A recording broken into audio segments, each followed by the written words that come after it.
आज के हमारे वक्ता के रूप में डॉक्टर प्रफुल्ल गढ़पाल जी हमारे बीच में उपस्थित हैं, जो आप सह आचार्य एसोसिएट प्रोफेसर हैं संस्कृत विश्वविद्यालय लखनऊ परिसर लखनऊ कैंपस में आप अध्ययन अध्यापन का काम कर रहे हैं और पाली संवर्धन बुद्धदत्त संवर्धन के तहत पाली विकास वर्धन का भी निरंतर काम करते रहते हैं। तो मैं सर से निवेदन करता हूं कि आज भारतीय ज्ञान परंपरा में भिक्षु धर्म रक्षित योगदान पर अपना वक्तव्य रखें। डॉक्टर प्रफुल्ल गढ़पाल जी। नमो तस्स भगवतो अरहतो सम्मा सम्बुद्धस्स ब्रह्मिंद देविंद नरिंद राजं बोधि सुबोधि करुणा गुणगं पय्यापदीपज्जलितं जलन्तं वन्दामि बुद्धं भवपारतिर्नम्। महाकारुणिक तथागत भगवान गौतम बुद्ध को नमन करके हम पूज्य धम्म को वंदन करते हैं, पूज्य भिक्षु संघ को नमन करते हैं और साथ ही नमन करते हैं इस महती सभा को, जिसमें देश के और अंतर्राष्ट्रीय स्तर के जाने माने विद्वान उपस्थित है। ऐसी महती सभा को और विद्वानों को मैं नमन करता हूँ। और जैसा कि आज विषय बताया गया है कि भारतीय ज्ञान परंपरा में भिक्षु डॉक्टर धम्मरक्षित महास्थविर जी का योगदान। पहले तो गुणानुवाद की बात हो, क्योंकि सर भी जैसे बता रहे थे कि पूजा च पूजनीयानं एतं मंगलम उत्तमं। तो जिस तरह से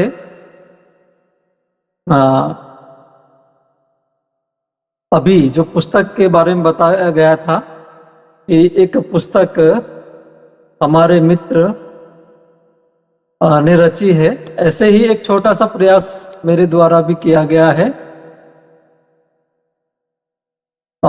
ये है भिक्षु धम्मरक्षित शतकं नाम का एक काव्य रचा गया है। इसमें से 2-3 श्लोक में सुनाना चाहता हूँ भंती जी के बारे में। पूज्य भंते धम्मरक्षित वास्तवीर जी के बारे में। तीरतनं नमित्वा न मुदीत मनसा वरं करोमि धम्मरक्षिते शतकं नूतनं वरे। पेटकी सुवियो यो सद्धम्मस्स च धम्मिको लेखको चानुवादको नवे काले पचारको सद्धम्मस्स पचाराय करी बहु परिश्रमं लता पल्लविता लोके सद्धम्मस्स च पालिया। तो इसमें 100 से ज्यादा श्लोक गाथाएं हैं, उनको हम नहीं पढ़ेंगे। कभी अवसर मिले तो ये ऑनलाइन है, इसको पढ़ा जा सकता है वेबसाइट पे। जैसे कि सर बता रहे थे और मैंने भी अनुभव किया कि एक लंबे समय तक गूगल पर भी जब हम भिक्षु धम्मरक्षित महास्थविर जी के बारे में सर्च करते थे तो मिलता नहीं था, कुछ मटेरियल नहीं मिलता था। ऐसे में ज्ञानादित्य शाक्य जी ने जब वो पुस्तक लिखी तो उससे हमें भी प्रेरणा मिली और फिर हमको लगा कि एक पाली में कुछ ग्रंथ रचना होना चाहिए, क्योंकि यदि पाली भाषा का संवर्धन करना है तो इसके कुछ बेसिक बातें हैं जिनको हमको फॉलो करना ही होगा। उसमें पहला तो यह है कि यदि भाषा का डेवलपमेंट करना है तो उसमें बोलने चालने वाले लोग होना चाहिए बड़ी संख्या में। यदि उस भाषा को बोला जाता है तो धीरे धीरे तो उस भाषा का विकास होता है। और वो भाषा जब बोली जाती है तो ऑटोमेटिकली वो चलायमान होती है, उस वो एकदम उसका विकास का एक प्रकार से उसको पैमाना कहा जाना चाहिए। तो उस भाषा में संभाषण होना बहुत जरूरी है। और दूसरा उसका एक भाषा के विकास का दूसरा तरीका है कि उस भाषा में समसामयिक रचनाएं होनी चाहिए। यदि आप बहुत सारी पुस्तकें लाके किसी लाइब्रेरी में रख देते हैं तो उससे उस भाषा का विकास संभव नहीं है। लेकिन उस भाषा में यदि समसामयिक रचनाएं होती रहेगी तो वो भाषा धीरे धीरे विकासमान होगी, क्योंकि भाषा तो बहता नीर है, और जो नीर बहता रहेगा वो परिशुद्ध रहेगा और विकसित होता जाएगा। तो आज भिक्षु धम्मरक्षित महास्थविर जी की पुण्यतिथि है, 48वीं। ऐसे अवसर पर हम उनको नमन करते हैं, श्रद्धांजलि व्यक्त करते हैं उनके प्रति, और उनके द्वारा कृत कार्यों को हम स्मरण करते हैं। आज चूंकि भारतीय ज्ञान परंपरा के आलोक में भी थोड़ी चर्चा करनी है, तो इस पर भी दो चार बातें मैं कहना बहुत आवश्यक समझता हूँ। क्योंकि आज जिस तरह से भारतीय ज्ञान परंपरा को, इंडियन नॉलेज सिस्टम को लोक में प्रचारित किया जा रहा है, वो उसका स्वरूप हम अलग दृष्टि से विचार करते हैं, उसको अलग दृष्टि से देखते हैं। सामान्यतः ये प्रचारित किया जा रहा है कि एक भाषा विशेष में ही सारा भारतीय ज्ञान परंपरा है, लेकिन ऐसी बात नहीं है। भारतीय ज्ञान परंपरा की दृष्टि से देखें तो जो प्राच्य भाषाएं हैं उनमें भी भारतीय ज्ञान परंपरा है, ज्ञान संपदा है। इसी तरह से जो भारतीय भाषाएं हैं, विभिन्न प्रकार की जो भारतीय भाषाएं हैं, उनमें भी ज्ञान संपदा है। और ज्ञान संपदा ऐसे भी है जो किसी भाषा में नहीं, लोक में अवस्थित है। तो संस्कृत, पाली, प्राकृत इत्यादि जो प्राच्य भाषाएं हैं वो भारतीय ज्ञान संपदा की वाहक भाषा कही जा सकती है। और पाली में भी ये ज्ञान संपदा है, और जिसके वाहक स्वयं भिक्षु डॉक्टर धम्मरक्षित महास्थविर जी रहे हैं। उन्होंने इसके लिए बहुत काम किया। तो संस्कृत, पाली, प्राकृत इन भाषाओं में है। इसी तरह से यदि हम बात करेंगे तो हमारी जो हिंदी भाषा है, मराठी है, पंजाबी है, बंगाली, जो भी भारतीय भाषाएं हैं, उन सब भाषाओं में भी ज्ञान संपदा है। और ज्ञान संपदा ऐसे भी लोक में है जो किसी भाषा में नहीं है, लेकिन लोक ज्ञान में वो ज्ञान संपदा अवस्थित है। एक उदाहरण के तौर पर इस बात को मैं स्पष्ट करना चाहता हूँ। ये बहुत ही स्पष्ट बात है कि ये जब हम पाली को भी पढ़ते तो पाली में ज्ञान संपदा क्या है, तो त्रिपिटक साहित्य है। त्रिपिटक साहित्य तो भगवान बुद्ध का वचन है और विमुक्ति का मार्ग है, लेकिन प्रसंगतः उसमें ऐसे बहुत सारे विषय आ गए हैं जो ज्ञान संपदा के रूप में प्राप्त होते हैं। जैसे कि पाली त्रिपिटक को हम जब पढ़ते हैं तो साथ साथ हम देखते हैं कि उसमें बहुत सारे मैनेजमेंट की बातें आ गई है प्रसंगतः, उसमें इकोनॉमिक्स की बात आ गई है। और आप देख सकते हैं कि पूरा बौद्ध अर्थशास्त्र नाम का अपने आप में ही पूरा का पूरा विषय है, और इस पे बहुत बड़ा काम किया जा चुका है। इसी तरह से भूगोल की बात करें तो आप देखेंगे कि भरत सिंह उपाध्याय जी ने तो पूरा भूगोल पे बहुत बड़ा काम किया है, और उनके पहले भी काफी काम हो चुका है, बाद में भी काम हुआ। तो इस तरह से हम देखते हैं कि ज्ञान परंपरा उसमें है ही। लेकिन त्रिपिटक के अतिरिक्त पाली में जो विशाल साहित्य रचा गया वो भी भारतीय ज्ञान परंपरा या ज्ञान संपदा का अंग है।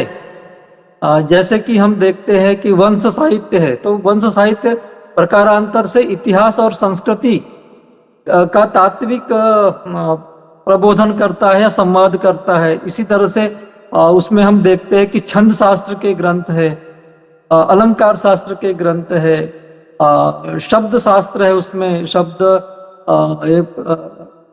शब्दकोश है, अभिधानप दीपिका जैसे उन पर टीकाएं भी है। इसी तरह से जब हम और आगे जाकर देखते हैं तो पाली की जो व्याकरण परंपरा है वो सुविस्तृत है, और यदि हम उसका गहनता से विचार करें तो इतनी बड़ी एक परंपरा है कि उसमें लगभग 100 के करीब जो है विभिन्न प्रकार के टीका आदि ग्रंथ उपलब्ध होते हैं। हमारे सामने एक चुनौती है कि ये ग्रंथ देवनागरी या रोमन स्क्रिप्ट में नहीं है, वो दूसरी दूसरी स्क्रिप्ट में है। तो कैसे ये देवनागरी स्क्रिप्ट में आ सके, रोमनाइज वर्जन इनके प्राप्त हो सके, ये एक चुनौती है। तो इस दृष्टि से हमको काम करना चाहिए।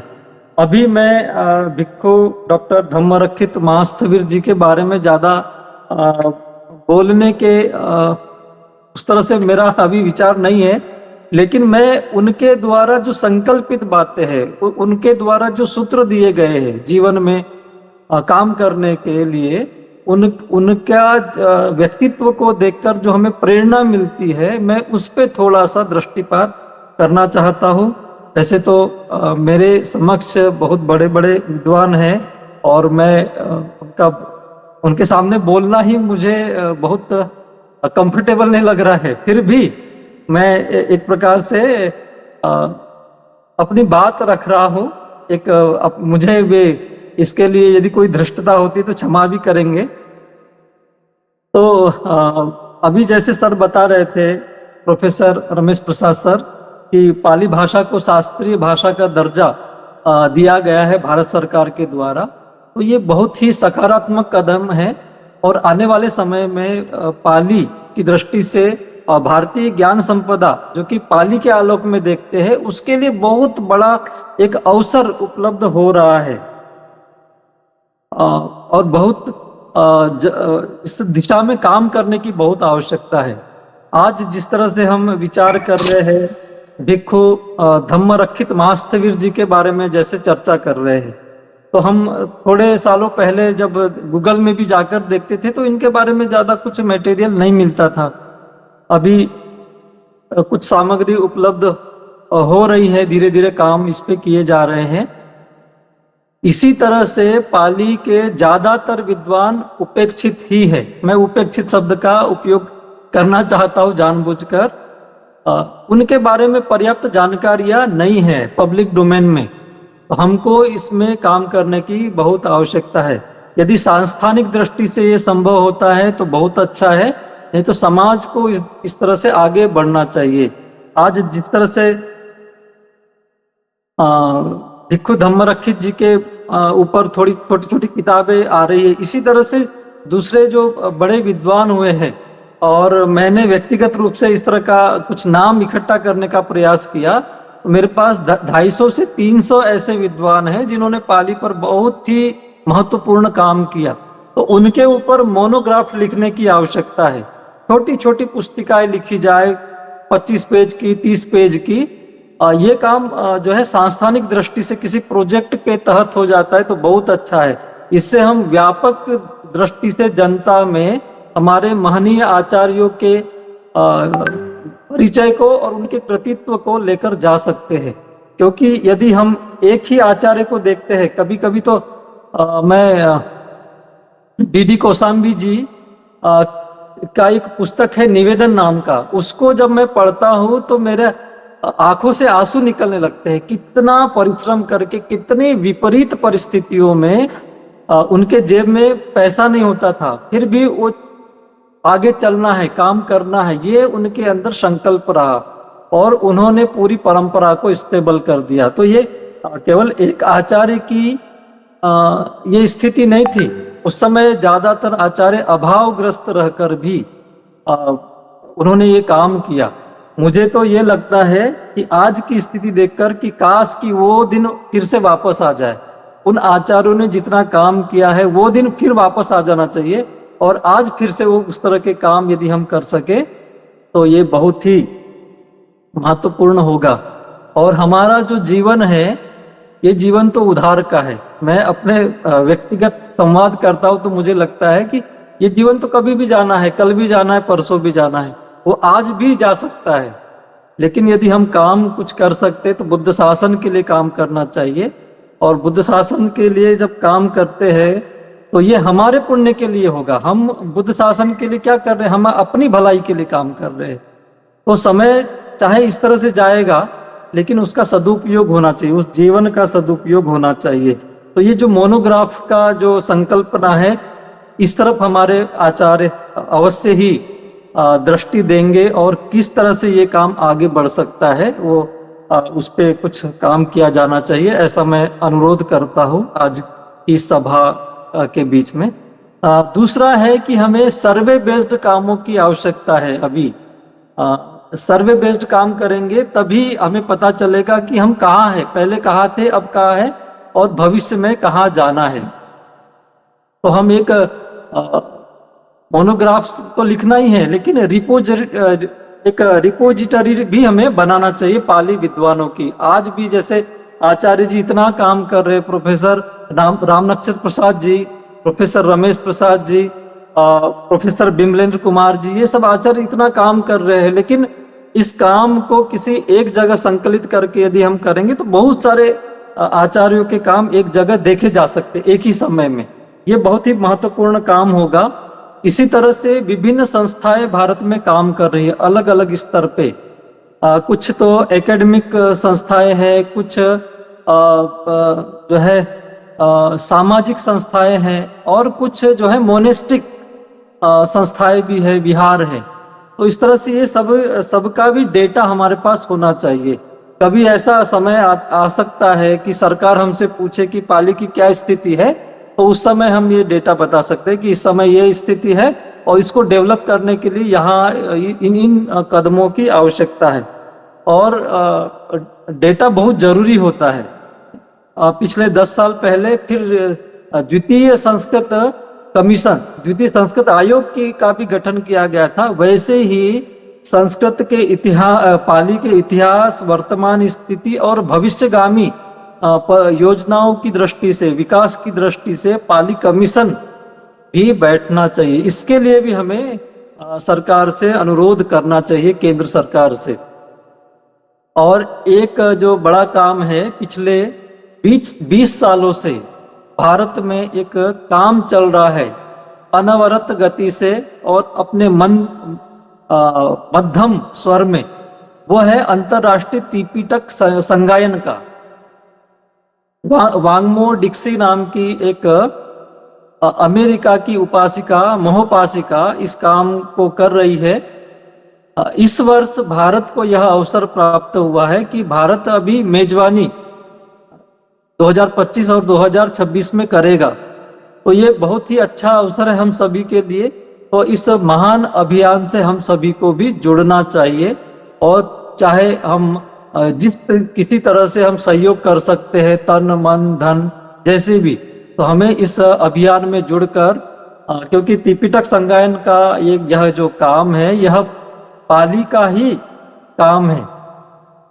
तो पाली सोसाइटी ऑफ इंडिया के द्वारा आज यह जो महनीय कार्यक्रम आयोजित किया गया है, इसके माध्यम से मैं ये कुछ बातों को आपके समक्ष रखा। और भारतीय ज्ञान परंपरा तो एक बहुत ही बड़ा और व्यापक विषय है, उसमें काम करने की आवश्यकता है और सरकार उसको अभी नई शिक्षा नीति के तहत प्रमोट कर रही है। तो हमारे विद्वानों को चाहिए कि एक एक विषय लेकर इस पे काम किया जाए। इन्हीं कुछ शब्दों के साथ मैं अपनी वाणी को विराम देता हूँ। नमो बुद्धाय। साधुवाद सर। बनते जी एक मिनट बनते जी, हम 2 बातें कहना चाहेंगे कि एक तो ये है कि आपने जो कहा कि ऑनलाइन जो कुछ कक्षाएं हो, तो हम के आभासीय माध्यम से हम कहना चाहेंगे कि संपूर्णानंद संस्कृत विश्वविद्यालय ऑनलाइन संस्कृत प्रशिक्षण केंद्र यहाँ खोला गया है पिछले साल। उसमें 10 विषयों को ऑनलाइन एडमिशन होता है, ऑनलाइन कक्षाएं होती है, ऑनलाइन परीक्षाएं होती है, ऑनलाइन जो है उसे जो भी है प्रमाण पत्र वितरित किया जाता है। 1 साल का कोर्स है, 6 महीने का कोर्स है या 3 महीने का कोर्स है। उसमें पाली को हमने इस साल से, पिछले साल तो मैं नहीं था डायरेक्टर, इस साल बना हूं, तो ये जो है पाली को हमने इंट्रोड्यूस करवा दिया है। तो अगर जिस किसी को भी अगर ऑनलाइन अगर पाली पढ़ना हो तो वो ऑनलाइन संस्कृत प्रशिक्षण केंद्र संपूर्णानंद संस्कृत विश्वविद्यालय से वो जुड़ सकते हैं। 1 साल वाला कोर्स हमारा चल रहा है 2 महीने से, तो उसमें तो अभी नामांकन नहीं हो पाएगा, वो अगले साल होगा। लेकिन 6 महीने का कोर्स जो है वो अगले महीना वो शुरू होने वाला है, एक चीज। और दूसरा चीज मैं गढ़पाल जी से आग्रह करूंगा, जिस तरह से हमने ज्ञानादित्य जी से किया था कि धम्म रक्षित सत्संग जो आपने जो लिखा है वो गूगल पर जरूर उपलब्ध है, उसे का आप ही हिंदी अनुवाद और उसका क्योंकि पाली समझने वाले कम हैं, हिंदी अनुवाद और अंग्रेजी अनुवाद हो जाए तो वो ज्यादा सार्थक होगा और वो ज्यादा जो है लोगों में फैलेगा। धन्यवाद। धन्यवाद सर, आपने दोनों विषयों को बहुत ही अच्छी तरह से उपस्थापित किया और मैं स्वागत भी करता हूँ सर, आपने ऑनलाइन पाली पढ़ाई के क्षेत्र में एक महनीय कार्य किया है। ये मैं जानकारी के लिए बताना चाहता हूँ कि इसका पाली और हिंदी दोनों इस पुस्तक में उपलब्ध है सर। अंग्रेजी के लिए भी प्रयास करेंगे जी। धन्यवाद सर। बहुत बहुत धन्यवाद सर, आपने बहुत ही सुंदर से भारतीय ज्ञान परंपरा में डॉक्टर बिच्छू धर्म रक्षित का योगदान विषय पर अपने बातों को रखा। साथ ही पाली को कैसे हमारे विद्वानों ने किस विषम परिस्थितियों में बचा कर रख करके उन पर विषय पर काम किया है और आज वर्तमान स्वरूप में पाली को कैसे आगे बढ़ा सकते हैं, बहुत ही सुंदर और सरल डब्बों में आपने बताने का प्रयास किया है। इसके लिए हम आपको ये साधुवाद करता हूँ।